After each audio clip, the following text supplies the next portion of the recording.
નમસ્કાર મિત્રો, સ્વાગત છે તમારું અમારી યુટ્યુબ ચેનલ જેડી સરકારી યોજનામાં। તો મિત્રો, આપણે આજના વિડીયોમાં વાત કરીશું કે સામાજિક ન્યાય અને અધિકારિતા વિભાગની એવી અગત્યની યોજના વિશે વાત કરીશું કે જે યોજનાનું નામ છે પશુપાલન સહાય યોજના, કે જે યોજના અંતર્ગત પશુપાલનનો વ્યવસાય શરૂ કરવા માટે ધિરાણ સ્વરૂપે સહાય આપવામાં આવે છે। તો મિત્રો, આ યોજના વિશે સંપૂર્ણ માહિતી આપણે આ એક જ વિડીયોમાં મેળવી લઈશું, પરંતુ મિત્રો તે પહેલાં વિડીયો ગમે તો લાઇક અને શેર કરી દેજો, અને મિત્રો ચેનલમાં નવા હોય તો ચેનલને સબસ્ક્રાઇબ કરી દેજો। તો ચાલો મિત્રો વિડીયોની શરૂઆત કરીએ। તો મિત્રો, સૌથી પહેલાં આપણે વાત કરી લઈએ આજે પશુપાલન સહાય યોજના છે તે યોજનાનો મુખ્ય હેતુ શું છે। તો કે મિત્રો, ગુજરાત રાજ્યમાં રહેતા જે ગરીબ અને જે મધ્યમ વર્ગના જે વ્યક્તિઓ છે કે જે વ્યક્તિઓ પશુપાલનનો વ્યવસાય શરૂ કરી અને પોતે રોજગાર મેળવી શકે અથવા તો પોતે આર્થિક રીતે આત્મનિર્ભર બની શકે તે હેતુ માટે ગુજરાત સરકારનું જે સામાજિક ન્યાય અને અધિકારિતા વિભાગ આવેલું છે તો તેના દ્વારા પશુપાલન સહાય યોજના અમલમાં મૂકવામાં આવેલી છે, કે જે યોજના અંતર્ગત પશુપાલનનો વ્યવસાય શરૂ કરવા માટે ધિરાણ સ્વરૂપે સહાય આપવામાં આવે છે।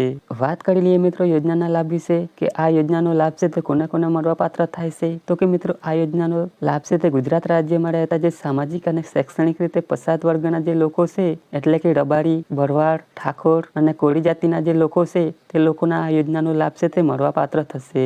અને જે આ 4 જાતિના લોકો છે તેના માટે ઓનલાઈન અરજી ફોર્મ શરૂ કરવામાં આવેલા છે।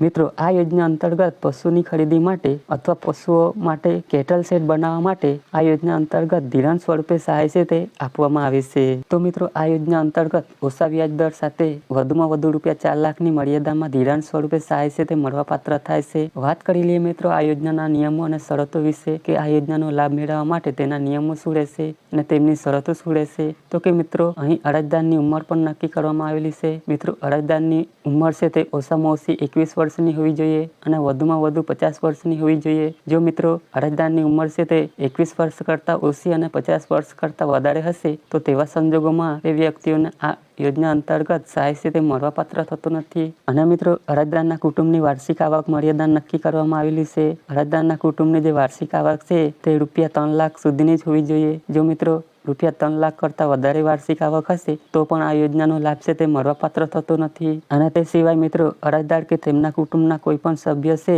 તે સભ્યો દ્વારા કોઈ પણ સરકારી યોજના અંતર્ગત આગળ કોઈ પણ ધિરાણ મેળવેલ ન હોવું જોઈએ। જો મિત્રો આગળ કોઈ પણ સરકારની યોજના અંતર્ગત ધિરાણ લીધેલ છે તો પણ આ યોજનાનો લાભ છે તે મળવાપાત્ર થતો નથી। વાત કરી લઈએ મિત્રો આ યોજનાનો લાભ મેળવવા માટે તમારે અરજી ક્યાં કરવાની રહેશે। તો કે મિત્રો, આ યોજનાનો લાભ મેળવવા માટે અરજદારે પોતાના નિગમના પોર્ટલ મારફતે ઓનલાઈન અરજી કરવાની રહેશે। તો કે મિત્રો, જેમાં ઠાકોર અને કોળી જાતના જે પશુપાલકો છે તે પશુપાલકોએ પોતાના પોર્ટલ પર, એટલે કે gtkdconline.gujarat.gov.in નામની જે વેબસાઇટ છે તે વેબસાઇટ પર જઈ અને ઓનલાઈન અરજી કરી દેવાની રહેશે। તે સિવાય મિત્રો, જે રબારી અને ભરવાડ જાતિના પશુપાલકો છે તે પશુપાલકોએ gtkdconline.gujarat.gov.in નામની જે વેબસાઇટ છે તે વેબસાઇટ પર જઈ ઓનલાઈન અરજી કરવાની રહેશે। આ યોજના અંતર્ગત 2025 માટે ઓનલાઈન અરજી ફોર્મ શરૂ કરવામાં આવેલા છે। 28/8/2025 થી ઓનલાઈન અરજી ફોર્મ શરૂ કરવામાં આવેલા છે અને 27/9/2025 સુધી તમે તમારા નિગમના પોર્ટલ મારફતે ઓનલાઈન અરજી કરી શકશો। અને મિત્રો, જે રબારી અને ભરવાડ જાતિના જે પશુપાલકો જે લોકો છે તેના માટે અરજી ફોર્મ ભરવાની છેલ્લી તારીખ છે તે 30/9/2025 છે। એટલે મિત્રો, જે રબારી અને ભરવાડ જાતિના જે લોકો છે તે 30/9/2025 સુધી ઓનલાઈન અરજી કરી શકશે। વાત કરી લઈએ મિત્રો અરજી ફોર્મ ભરતી વખતે તમારે કયા કયા ડોક્યુમેન્ટ અપલોડ કરવાના રહેશે તેના વિશે વાત કરી લઈએ। તો કે મિત્રો, અરજદારનું આધાર કાર્ડ છે, રેશન કાર્ડ છે, ચૂંટણી કાર્ડ છે, વાર્ષિક આવકનો દાખલો છે, જાતિનો દાખલો છે, રહેઠાણ અંગેના પુરાવા તરીકે કોઈ પણ એક ડોક્યુમેન્ટ આપવાનું રહેશે, જેમ કે વીજળી બિલ છે, લાયસન્સ છે, ભાડા કરાર છે, ચૂંટણી કાર્ડ છે અને રેશન કાર્ડ છે।